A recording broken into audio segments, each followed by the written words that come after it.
Next part of the nucleic acid, that is RNA.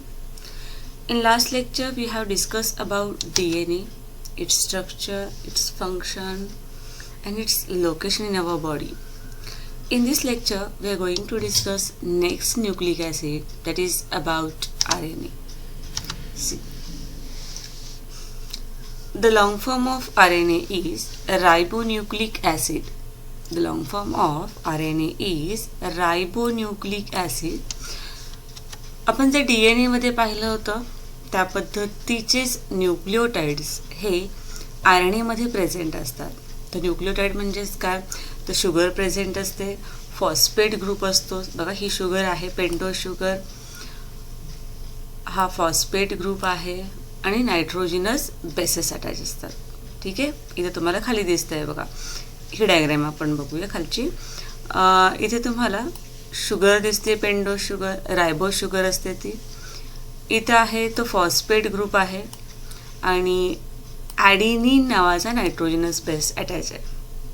अशा पद्धतीचा हा एक न्यूक्लियोटाइड. असे अनेक न्यूक्लियोटाइड्स एकत्र येतात, चेन तयार होते आणि ती चेन असते पॉलिन्यूक्लियोटाइड चेन. अशाच पद्धतीने RNA फॉर्म होतात. बघा आता, another nucleic acid found in living organism is ribonucleic acid. See, DNA सारखा अजून एक न्यूक्लिक ॲसिड आपल्या सेलमध्ये आढळतोय, लिव्हिंग ऑर्गॅनिझममध्ये आढळतात, त्याला आपण रायबोन्यूक्लिक ॲसिड असं म्हणतोय. In most of the organism it is not found to be hereditary material, but in a certain organism like a tobacco mosaic virus it is the hereditary material. आपण last लेक्चरला बघितलं होतं की DNA हा most of the organism मध्ये काय रे, heredity material म्हणून काम करतोय. अनुवंशिकता म्हणजे जे काही कॅरेक्टरिस्टिक्स आहेत ते एका पिढीकडून दुसऱ्या पिढीकडे ट्रान्सफर करण्याचं काम जीन्स करत असतात. आणि जीन्स म्हणजे काय असतात, तर DNAच्या फ्रॅगमेंट्सला आपण जीन असं म्हणतोय. हे झालं DNA बद्दल. पण RNA मात्र मोस्ट ऑफ द ऑर्गॅनिझममध्ये म्हणजे जास्तीत जास्त ऑर्गॅनिझममध्ये हा हेरिडिटी मटेरियल म्हणून ॲक्ट करत नाही. आपल्या बॉडीमध्ये जे असतात RNA ते नॉन हेरिडिटी म्हणतोय आपण त्याला. पण काही ऑर्गॅनिझम जे आहेत, काही व्हायरसेस असे आहेत, for example tobacco mosaic virus, याच्यामध्ये हा RNA काय म्हणून ॲक्ट करतो, हेरिडिटी मटेरियल म्हणून ॲक्ट करतोय. म्हणजे सांगायचं असं आहे की मोस्ट ऑफ द ऑर्गॅनिझममध्ये DNA हा हेरिडिटी मटेरियल आहे, RNA हा नॉन हेरिडिटी मटेरियल आहे. पण काही ऑर्गॅनिझममध्ये लाईक टोबॅको मोझेक व्हायरस याच्यामध्ये RNA हा काय रे, हेरिडिटी मटेरियल म्हणून ॲक्ट करतो. पुढे like DNA, ribonucleic acid also consists of polynucleotide chain with the difference that it consists of a single strand. DNA मध्ये आपण बघितलं होतं की DNA मध्ये पॉलिन्यूक्लियोटाइड चेन तयार होते आणि मग एक स्ट्रँड तयार होतं. असे 2 स्ट्रँड आपल्याला DNA मध्ये होते. किती स्ट्रँड होते रे, 2 स्ट्रँड होते. ठीक आहे, DNA मध्ये असे 2 स्ट्रँड होते. पण RNA मध्ये मात्र काय असतो, एकच स्ट्रँड आहे. इथे आपल्याला एकच स्ट्रँड दिसतोय. सेम DNA सारखं स्ट्रक्चर आहे, पॉलिन्यूक्लियोटाइड चेन आहे. फक्त डिफरन्स असा आहे की DNA मध्ये 2 स्ट्रँड असतात, RNA मध्ये सिंगल स्ट्रँड असतो. इथं पण काही एक्सेप्शन आहेत. In some cases reo virus and wound tumour virus RNA is a double standard. आता आपण काय म्हटलं की RNA हा सिंगल स्टँडर्ड आहे. पण काही असे व्हायरसेस आहेत ज्याच्यामध्ये हा RNA कसा असतो रे, डबल स्टँडर्ड असतो. एक्झाम्पल रिओ व्हायरस आणि वाउंड ट्युमर व्हायरस. त्याच्यानंतर the nucleotides of RNA have ribose sugar. आपण बघितलं होतं की DNA मध्ये शुगर असते, ते डिऑक्झीरायबोज नावाची असते. बरोबर आहे, DNA मध्ये कोणती होती रे, डिऑक्झीरायबोज नावाची शुगर होती. तर RNA मध्ये मात्र कोणते शुगर असते, रायबोज शुगर असते. ओके, लक्षात ठेवा. In case of RNA uracil substitute thymine of DNA. मागच्या लेक्चरला मी तुम्हाला 5 नायट्रोजिनस बेसेस सांगितले होते.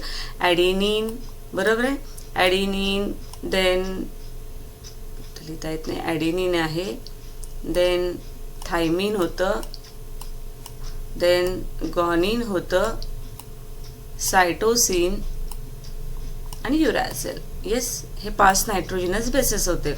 त्यातले ॲडेनिन, थायमिन, गॉनिन आणि सायटोसिन हे कशामध्ये प्रेझेंट होते? DNA मध्ये प्रेझेंट होते. मग RNA मध्ये काय होतं? तर ह्या थायमिनच्या ऐवजी इन्स्टेड ऑफ थायमिन आपल्याला काय प्रेझेंट दिसतं? युरॅसिल प्रेझेंट दिसतं. म्हणजे जिथं थायमिन असेल तिथं काय असणार आहे? आता युरॅसिल असणार आहे. RNA मध्ये जे नायट्रोजनस बेसेस असतात ते कोणते असतात? ॲडेनिन असतो, गॉनिन असतंय, सायटोसिन आणि युरॅसिल असतं. म्हणजेच युरॅसिल सबस्टिट्यूट थायमिन ऑफ DNA. जसं आपण DNA मध्ये पाहिलं होतं की प्युरिन आणि पिरॅमिडिनचा रेशो इक्वल असतो, की प्युरिन जेवढे असतात तेवढेच पिरॅमिडिन असतात. तसं इथं RNA मध्ये होत नाही. Purine and pyrimidine equality is not found in RNA. RNA मध्ये अशा पद्धतीनं इक्वॅलिटी आढळत नाही. कारणही असं आहे, कारण RNA कसा आहे रे? सिंगल स्टँडर्ड स्ट्रक्चर आहे. DNA कसा होता? डबल स्टँडर्ड स्ट्रक्चर होता.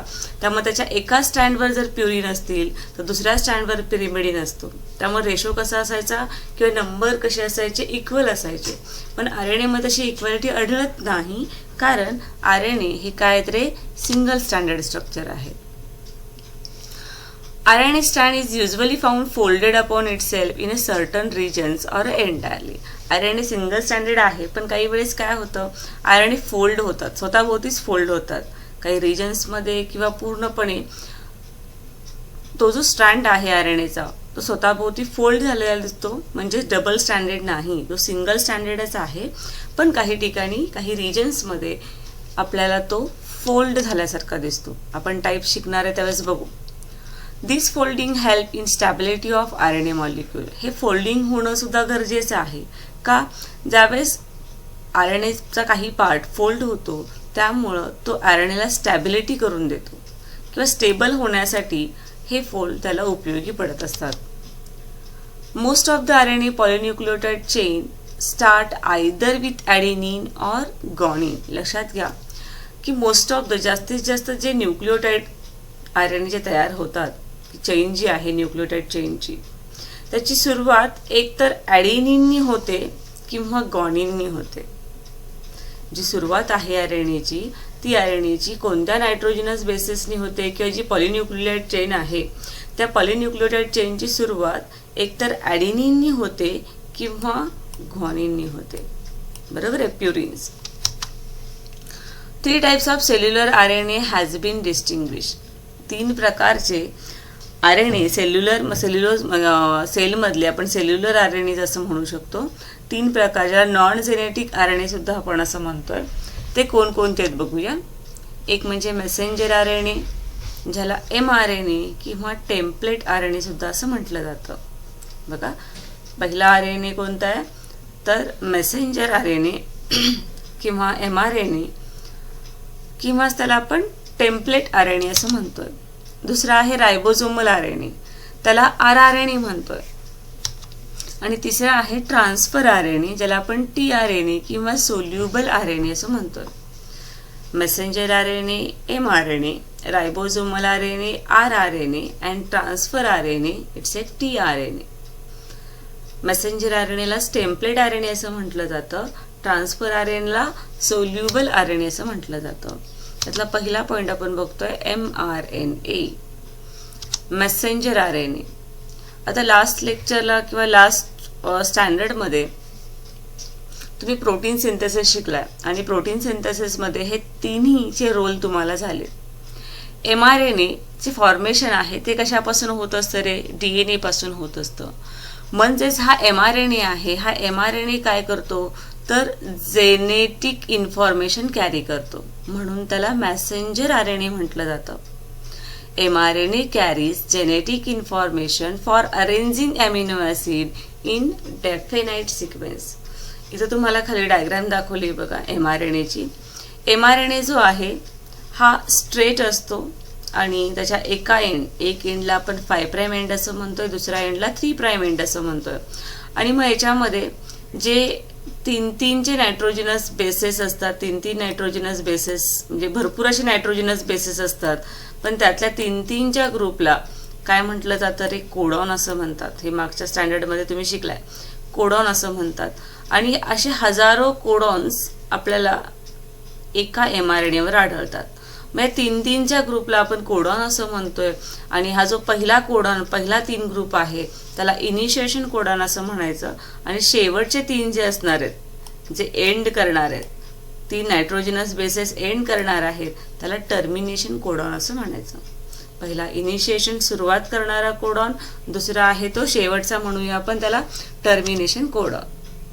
It's a linear polynucleotide. तुम्हाला हा जो RNA आहे तो कसा दिसतोय रे, लिनियर दिसतोय, एका रेषेमध्ये दिसतोय. ठीक आहे, लिनियर पॉलिन्यूक्लियोटाइड आहे.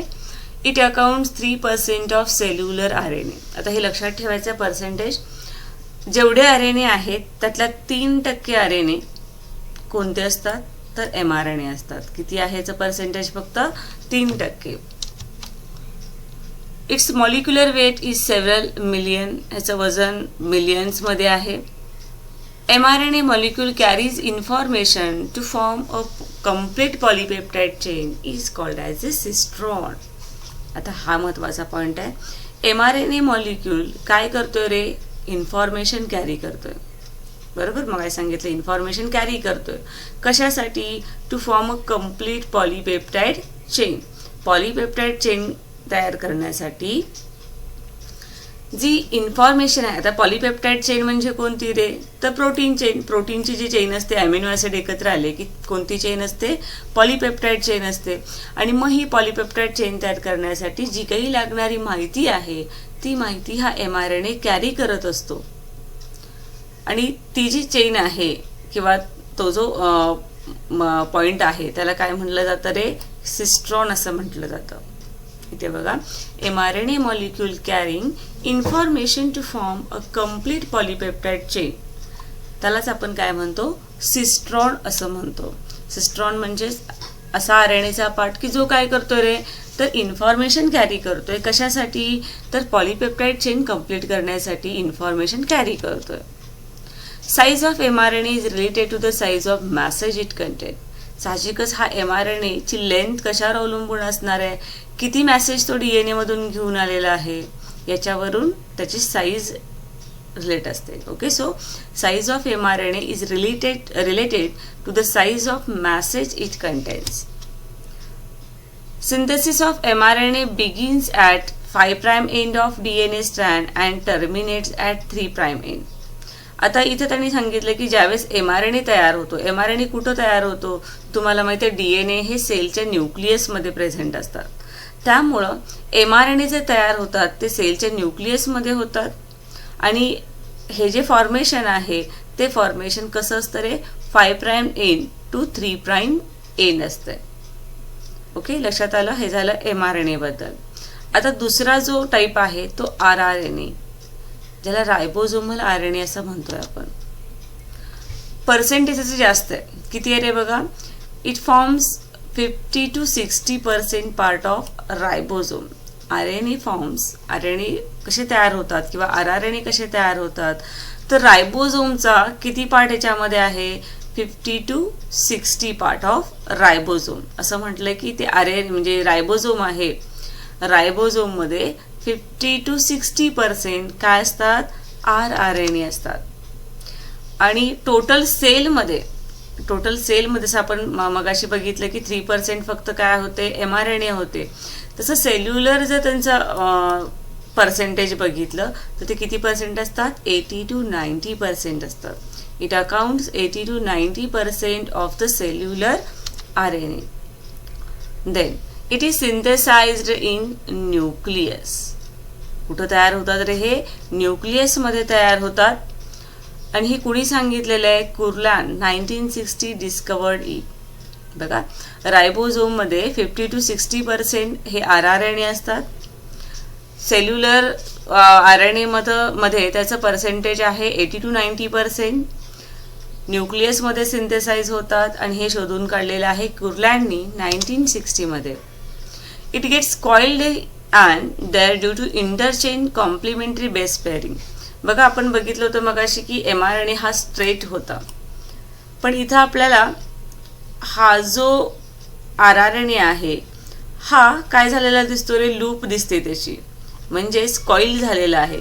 आणि कॉईल झाला की नायट्रोजिनस बेसेस जे आहे, जसं आपण DNA मध्ये पेरिंग पाहिलं होतं, तसं जिथं लूप तयार होईल तिथं त्यांच्यामध्ये आपल्याला पेरिंग झालेलं दिसतं. इथं दिसत नाहीये, कारण हे कॉम्प्लिमेंटरी बेसेस समोरासमोर आले आणि मग त्यांच्यामध्ये पेरिंग होते. बॉन्ड आपण गेल्या वेळेस लेक्चरला पाहिलं होतं की त्यांच्यामध्ये जो बॉन्ड असतो तो हायड्रोजन बॉन्ड असतो. ओके, आणि इथे पाठीमागं दाखवले बघा, याच्या पाठीमागं जो आहे तो शुगर फॉस्फेट आहे. शुगर फॉस्फेट बॅकबोन असं म्हणलं गेलंय. आणि हे काय तरी नायट्रोजिनस बेसेस आहे. नायट्रोजिनस बेसेस सिरियली असणार आहेत, पण ज्यावेळेस जिथं हा लूप लाईक स्ट्रक्चर होणार आहे, ट्विस्ट होणार आहे, तिथं मात्र इथं कॉम्प्लिमेंटरी बेसेसमध्ये काय होतं रे, पेरिंग होतं. Okay, so it's a RNA. आणि लास्ट वन आहे तो म्हणजे tRNA. tRNAलाच आपण ट्रान्सफर RNA असं म्हणतोय. सगळ्यात लहान RNA तुम्हाला प्रश्न विचारला जातो, which is the smaller RNA, तर तो असतो tRNA. आकाराने लहान आहे, डायग्राममध्ये उलट तुम्हाला मोठा दिसतोय, पण मच स्मॉलर मॉलिक्यूल जो आहे तो tRNA आहे. आणि जनरली त्याच्यामध्ये फक्त 70 to 80 न्यूक्लिओटाइड्स प्रेझेंट असतात. किती न्यूक्लिओटाइड्स प्रेझेंट असतात? 70 to 80 न्यूक्लिओटाइड्स प्रेझेंट असतात. हा सुद्धा कसा दिसतोय रे, सिंगल स्टँडर्ड आहे, पण दिसतोय कशाला आपल्याला, डबल स्टँडर्ड. हा डबल स्टँडर्ड नाहीये, हा कसा आहे रे, सिंगल स्टँडर्ड आहे. But two number of complementary basis sequences after pairing T shape like clover leaf. आता ॲक्च्युली हा जो आहे, इथून हा सुरुवात आहे, इथून जर सुरुवात केली तर हा एकच नायट्रोजिनस, एकच आपल्याला काय दिसतोय, RNA दिसतोय. पण काही ठिकाणी कॉम्प्लिमेंटरी बेसिसचं पेरिंग झाल्यामुळं आपल्याला हे स्ट्रक्चर आहे ते कुणासारखं दिसतंय रे, क्लोवर लीफ सारखं दिसतंय. जसं बेलाचं पान असतं की 3 भागांचं, 3 पानं असतात त्याला, तशा पद्धतीने आपल्याला हे स्ट्रक्चर दिसतंय. Each tRNA can pick up particular amino acid. ज्यावेळेस तुम्ही प्रोटीन सिंथेसिसमध्ये बघितलं होतं की mRNAवर कोडॉन्स असतात आणि त्या कोडॉन्सच्या पेरिंगसाठी tRNA काय घेऊन असतो रे, त्याची कॉम्प्लिमेंटरी कोडॉन घेऊन येत असतो. त्याला अँटी कोडॉन असं म्हटलं जातं. बरोबर आहे. म्हणजेच प्रत्येक tRNA काय करत असतो, एक विशिष्ट प्रकारचा अॅमिनो ॲसिड, इथे बघा अॅमिनो ॲसिड इथे अटॅच होतो, अॅमिनो ॲसिड अटॅचमेंट साईट. प्रत्येक tRNA विशिष्ट प्रकारचा एक अॅमिनो ॲसिड पिकअप करत असतो. Following 4 parts can be recognised on tRNA. कोणकोणते आहेत ते बघूया. पहिला आहे DHUR, दुसरा आहे अॅमिनो ॲसिड बाइंडिंग साईट, तिसरा आहे अँटीकोडॉन लूप आणि चौथा आहे रायबोझोम रेकग्नायझेशन साईट. आता बघा DHUR आहे त्याला अॅमिनो ॲसिड रेकग्नायझेशन साईट असं म्हटलं जातं. दुसरा आहे अॅमिनो ॲसिड बाइंडिंग साईट, DHURला डायहायड्रॉक्झी युरासिल लूप असं म्हटलं जातं. देन अँटीकोडॉन लूप आहे ज्याला कोडॉन रेकग्नायझेशन साईट असं म्हटलं जातं. आणि अॅमिनो ॲसिड बाइंडिंग साईट एक आहे आणि चौथा आहे तो म्हणजे रायबोझोम रेकग्नायझेशन साईट. अशा प्रकारे 4 लूप्स आपल्याला किंवा 4 साईट प्रेझेंट दिसतात. एक आहे DHUR, DHUR मध्ये अॅमिनो ॲसिड रेकग्नायझेशन साईट असं म्हटलं जातं. दुसरं रेकग्नायझेशन नंतर काय करणार आहे, ती बाइंड केली जाणार आहे, ॲक्सेप्ट केली जाणार आहे. दुसरं आहे त्याला अॅमिनो ॲसिड बाइंडिंग साईट असं म्हटलं जातं. तिसरं आहे त्याला अँटीकोडॉन लूप असं म्हटलं जातं. आणि चौथं आहे त्याला रायबोझोम रेकग्नायझेशन साईट असं म्हटलं जातं. ठीक आहे. Then in the anticodon loop of tRNA 3 unpaired nucleotides are present called as a anticodon. इथं जे अँटीकोडॉन लूप तुम्हाला दिसते, ह्या अँटीकोडॉन लूपमध्ये तिथे खाली तुम्हाला 3 डॅश दाखवलेत. बरोबर आहे, ब्लॅक कलरच्या 3 डॉट दाखवलेत किंवा लाईन्स दाखवलेले आहेत. मग हे काय असतात रे, तर unpaired nucleotides are present called as a anticodon. 3 nitrogenous base त्याच्यावर प्रेझेंट असतात, जे कुणाशी पेअर होणार आहेत, परत जाऊन कोडॉनशी पेअर प्रेझेंट होणार आहे, म्हणजे पेअर होणार आहेत. जे कोडॉन कुठं आहेत, mRNAवर आहेत. mRNAच्या कोडॉनवर जाऊन हे अँटीकोडॉन्स काय होणार आहेत, पेअर्स होत असतात. The specific amino acid is attached at 3' end in the acceptor stem of chloroleaf of tRNA. इथं ॲक्सेप्टर स्टेम जो आहे, इथं विशिष्ट प्रकारचा जो ॲमिनो ॲसिड आहे, स्पेसिफिक ॲमिनो, प्रत्येक tRNAमध्ये एक ॲमिनो ॲसिड असणार आहे, एक ॲमिनो ॲसिड तो घेऊन येतोय. त्यामुळं इथं एक ॲमिनो ॲसिड ॲक्सेप्टर स्टेमला आपल्याला अटॅच झालेला दिसतो. आता जे काही क्वेश्चन्स आहेत ते क्वेश्चन्स आपण बघूया. ते तुम्ही नोटबुकमध्ये लिहायचे आहेत. पहिला क्वेश्चन आहे, describe the structure of DNA molecule as proposed by Watson and Crick. DNA आणि RNAवरचे दोन्ही क्वेश्चन्स आहेत. वॅटसन आणि क्रिकने जे काही मॉडेल सांगितलेलं आहे त्याच्यावरून DNAचं स्ट्रक्चर कसं आहे हे तुम्ही लिहायचं आहे. दुसरा आहे difference between tRNA and RNA. आता सगळा पूर्ण लिहायचा नाही आहे. पहिला पॉईंट त्यातला डिफरन्स लिहायचा आहे शुगर अँड बेस. कोणती शुगर आणि कोणते बेस असतात. दुसरं sugar and phosphate, then phosphate and base, आणि चौथा आहे sugar only. MCQ type question आहे बघा. डिफरन्स तुम्ही लिहायचंच आहे नोटबुकमध्ये, पण हा तुम्हाला MCQ टाईप क्वेश्चन दिलाय की DNA आणि RNAमध्ये डिफरन्स आहे तो कशामुळे आहे. शुगर अँड बेसमुळे आहे, शुगर अँड फॉस्फेटमुळे आहे, फॉस्फेट अँड बेसमध्ये आहे, बेसमुळे आहे का शुगरमुळे आहे. फक्त काय आन्सर आहे ते लिहायचं. म्हणजे ऑप्शन A आहे, B आहे, C आहे का D आहे. याचबरोबर तुम्हाला डिफरन्स पण लिहायचा आहे DNA आणि RNA बद्दलचा. ओके. तिसरा क्वेश्चन आहे बघा, differentiate between DNA and RNA. आणि चौथा क्वेश्चन आहे, व्हॉट इज न्यूक्लिओटाइड. न्यूक्लिओटाइड म्हणजे काय, हाऊ इज इट फॉर्म, ते कसे तयार होतात. आणि पुढचा प्रश्न आहे, mention the names of all न्यूक्लिओटाइड.